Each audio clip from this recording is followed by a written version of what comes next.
Okay, well, Bismillahir Rahmanir Rahim. Alhamdulillahi wassalatu wassalamu ala Sayyidina Muhammad ala ahlihi wa sahbihi wa sallam. Okay, let me see.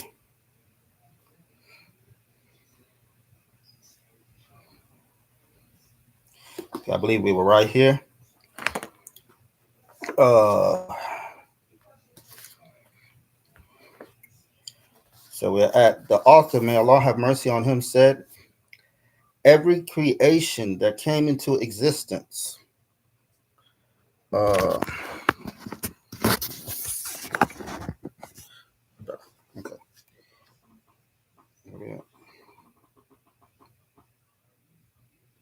Whether among entities or deeds, from the fine dust to the grand throne, along with every movement and rest, intention, and thoughts of the slaves are all created by Allah. No one created it other than Allah.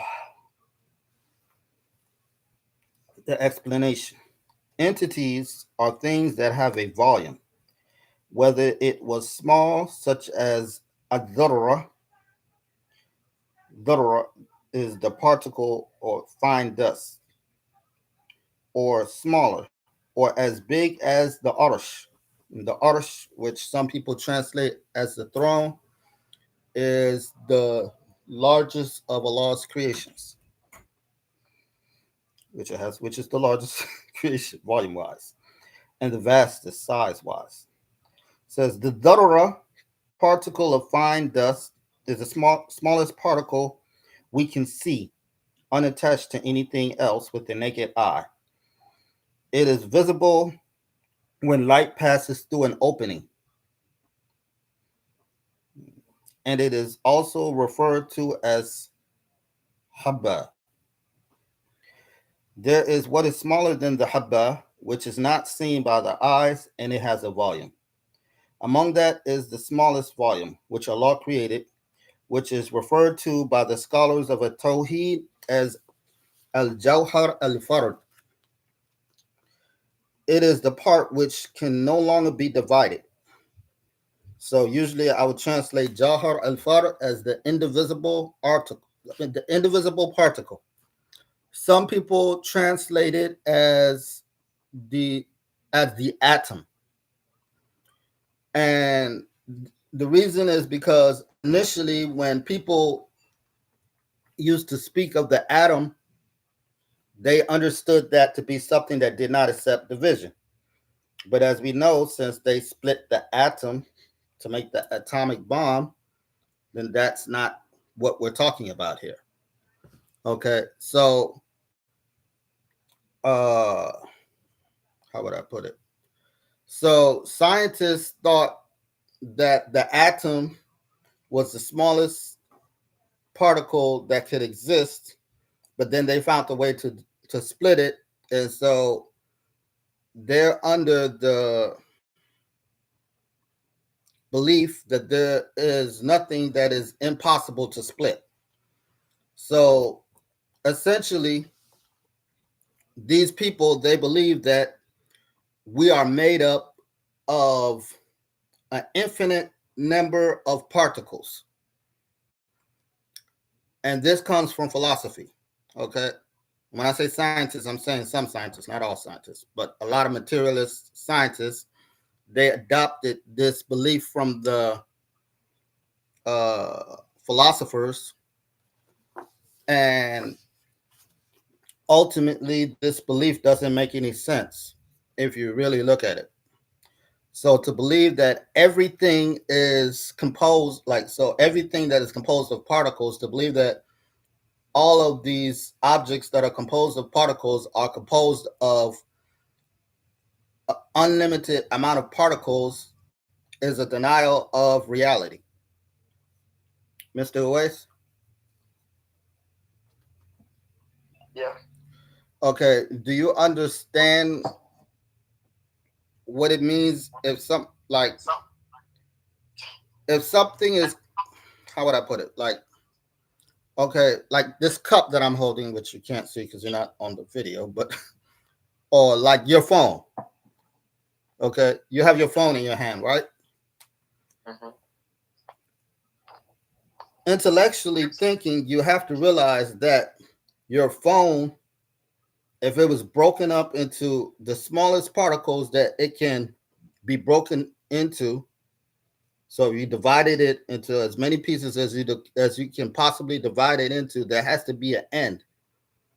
Because if one was to believe that no matter how many times you divided those pieces, they kept dividing without end, and you also believe that about yourself, then how come you and your phone have two different sizes? You understand what I'm saying? So one more time. Okay, if your phone can Mm-hmm. be divided Yeah. by a, an infinite number of particles, meaning that no matter how many times you divide, it can always be divided more, then how come your phone is significantly smaller than you? That would make sense. Huh? That would make sense. Right. Okay, alhamdulillah. Whew. I'm actually scared because I've went through this with certain people and they don't seem to get it. Obviously, we're composed of different amount of particles. That's how come we have different sizes. Okay. Uh, and so for this reason, like a mountain, you expect a mountain to be composed of more particles than you are, just like you are composed of more particles than an ant. Okay, so the particles that compose us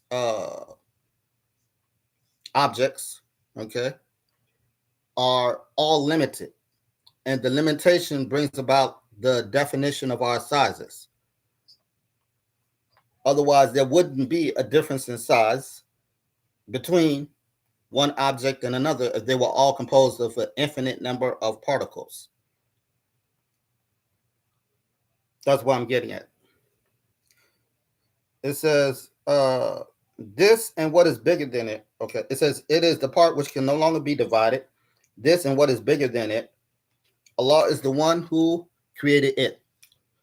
Okay. So that's in regards to particles. The particles, the smallest particle, the, the indivisible particle, we say Allah created that. And this is something that the human eye, and we're going to go further than the human eye, the, what they call it, microscope. Yeah, even the microscope is not seeing this because whatever the microscope can see, they say can be divided. Okay, so the particle that is so small that, as far as we know, it cannot be perceived by anything currently. Okay, this particle is created by Allah, and the largest object, which is composed of Allahu Alam, how many particles, such as the Arsh, is all created by Allah. It says, likewise, the deeds of the slaves, their movements, their rest, their movements and rest, their thoughts, their intentions, their knowledge, and their involuntary thoughts that occurred to them without their will, and their voluntary glance at something, and their voluntary and involuntary blink of their eyes. Allah created that in them. As for the slaves, they do not create anything. Okay. So the author here, he is emphasizing that no matter what it is that you think of, whatever starts, okay, whatever was at one point not existing and then suddenly came into existence, Allah created that. That's how he's saying it. But he's giving various different examples to emphasize any occurrence is created by Allah, be it a thought, whether it's a voluntary thought, so something that you set up there and you purposely thought about, that was created by Allah, or something, or involuntary thought, something that crossed your mind and you didn't mean for it to cross your mind, that was created by Allah. Movements, your blinking of your eye, he's giving all these various examples to emphasize that we do not create anything. When we say La ilaha illallah, it's because Allah is the only creator. Okay, so La ilaha illallah. Sometimes we translate it as there's no creator but Allah, and sometimes we create it. Subhanallah. Translate it. That was a slip of the tongue. Sometimes we translate it as there is none worthy of worship except Allah. And we say that the one that is worthy of worship is the one who creates. And the only creator is Allah. So he's emphasizing that. It says the author, may Allah have mercy on him, said, no one created it other than Allah, be it nature or cause. The explanation. Nature, which in Arabic is tabi'ah, is defined as the normal characteristics that Allah made entities characterized with, such as the nature of fire is burning. Some defined it as the norm. It is not valid for it to be a creator of anything, of any of the things, for it has no will. Reason, sabab, that's Arabic, sabab is Arabic for reason, is a creation which may lead to an effect, which is also a creation. And the effect may or may not occur. So you say, like, the reason I'm cold is because the temperature in the room is low. But sometimes the temperature of the room is low and you're not cold, right? So this was a case of a reason not causing such effect. And there might be various reasons why that is. You might be sick and you have a fever, so you're not cold. And that sickness, the fever, is the reason why you're not cold. So that had a different effect. Uh, it says, as for illah, and when pay attention to this, we say illah is an Arabic word. So it's not the same as la ilaha illallah. So some people, when we write the illah, they think we're saying, like we're saying, like ilah. When I say ilah, we're saying illah, which is with an ayn. Okay. As for the illah, it is, according to the scholars of Tawheed, a cause that necessitates the existence of its effect if present, and necessitates the non-existence of its effect if absent. Like the movement of the finger with a ring is the cause of the movement of the ring, because the movement of the ring follows the movement of the finger. So a ring that's on a finger, that's what it's saying. Okay. So once you have a ring on your finger, the ring is not going to move unless your finger moves. It says, therefore, it exists if the movement of the finger exists, and it does not exist if the movement of the finger does not exist. Okay. So it's mentioning all of these cases because people, ironically, sometimes say these things create too. Okay. So they would say fire creates burning. We say, no, fire does not create burning. The nature of fire is to burn, but it only burns uh, if Allah wills for that fire to burn. And we have, for example, the story of Ibrahim alayhi salam. You know what happened to Ibrahim alayhi salam? What are you referring to here? What are you referring to? Okay, so Ibrahim alayhi salam, he got into several conflicts with his people when he was young. Okay, and amongst that, first he destroyed all of their idols. Destroyed all of their idols except for one idol, right? And he left the one idol with the axe, and he attributed the reason why he did that because the one idol made him mad, like it in reality idolatry itself made him mad, but he's like, just because they really venerated this particular idol over the other ones, he got mad and destroyed the other ones like just to show them how useless and helpless these idols are, right? So, after they figured out that he was the person that did it, and they questioned him about it, that's the answer he basically gave them. And then they decided they wanted to uh, take him to the authorities, which the authority at that time was a blasphemer known as Nimrod.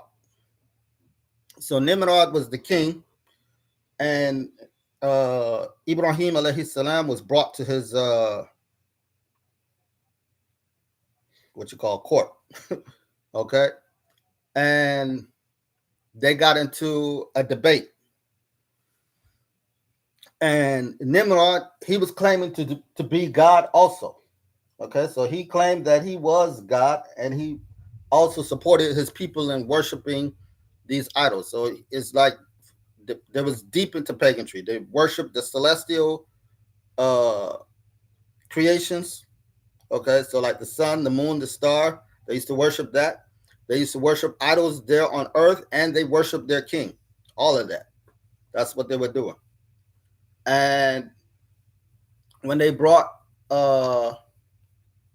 Ibrahim alayhi salam to the king and they got into a debate, the king, this king, his name Nimrod, uh, which I think in Arabic is like Namrud, okay, but uh, Nimrod is more familiar in English. So Nimrod, uh, he claimed to be a god, and uh, Ibrahim alayhi salam said, Allah creates life and death, right?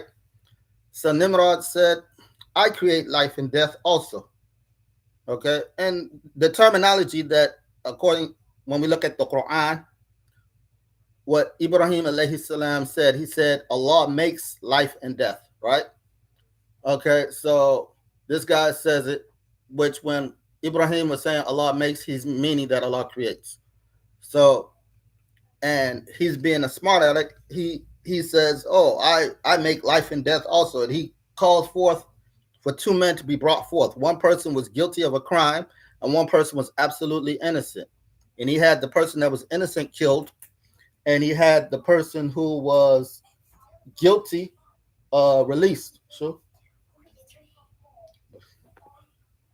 Uh, so when they killed, so after that, he said, "See, I create life and death also." So then Ibrahim alayhi salam countered him. He said, Allah makes the sun rise from the east. Make it rise from the west if you are truthful. And so by that, he silenced this man. So afterwards, the people, instead of they admit that they were wrong, because Ibrahim had proven them wrong with the idols, he proved them wrong with their king and about the planets too. Okay. We'll talk about the planet situation later, inshallah, because I'm trying to rush because I don't have that much time. But so they came with an idea, and they said to burn Ibrahim alayhi salam. And they built a huge fire, and the fire was so huge that in order to put him in the fire without any one of them being harmed at the same time, they had to like toss him in the fire in some kind of way from a distance. And so Shaitan inspired them to build what's called a catapult.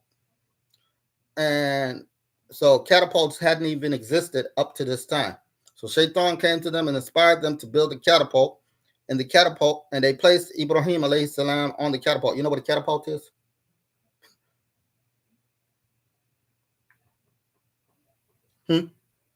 Yeah. Okay. Okay. So with this catapult, they used that to throw Prophet Ibrahim into the fire. And he was thrown into the fire, but the fire did not burn him. It did not affect him at all. So this is amongst the hujjah, the proof that fire only burns if Allah creates the burning in the fire. We'll talk about that story, inshallah, in the future. So, I know that was short. That was what, 20 minutes, if that. Yeah, 20 minutes.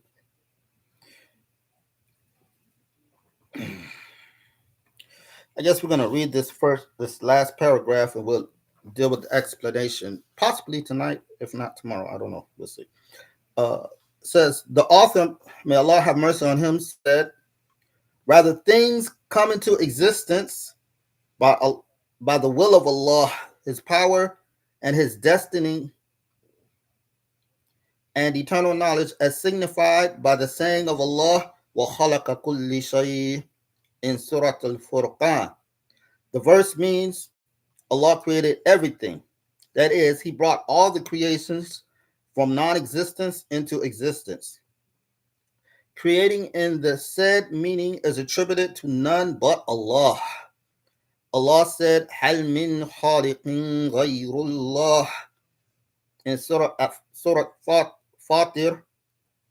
The verse means no one is the creator except Allah.